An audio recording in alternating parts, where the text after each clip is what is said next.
Hey guys, welcome back to another video. Today I just wanted to show you how to tighten up the serpentine belt down here on your Toyota Corolla. This is a 2011 model. You can see by the body style. But basically I replaced this alternator a few years ago, and then I put a belt on there that was too big because it's a different alternator. It's an aftermarket one, so it uses a smaller belt. So I have a video on that where I put the smaller belt on. And then I tightened it up, and then since then I've been getting a little bit of a squeak on cold startups. It's not like the cold startup like engine rattle that you can get. It makes it squeak. If you're getting really any kind of squeak or like sound on startup, a lot of times you can fix that by tightening this belt here. So in order to tighten it, you first got to loosen two bolts. There's a 12mm bolt behind here. This is a 12mm bolt as well. And then just down here by the pulley, there's two bolts. The top one you need is a 14mm bolt. You gotta loosen that one up. You're gonna want a breaker bar for that. So I already loosened mine up.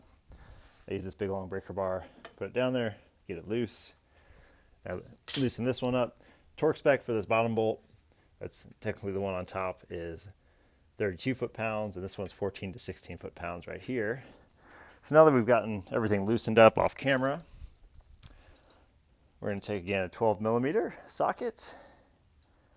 Check to make sure I got the right one. Yep. We're just going to tighten this up. So you got it on loose and still. Tighten this up here.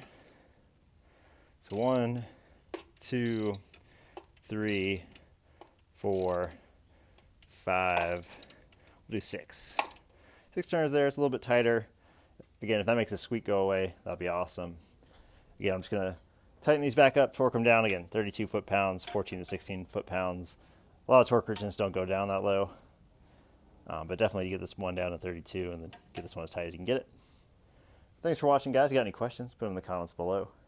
I'll put links down below to my other alternator serpentine belt videos in case you have questions.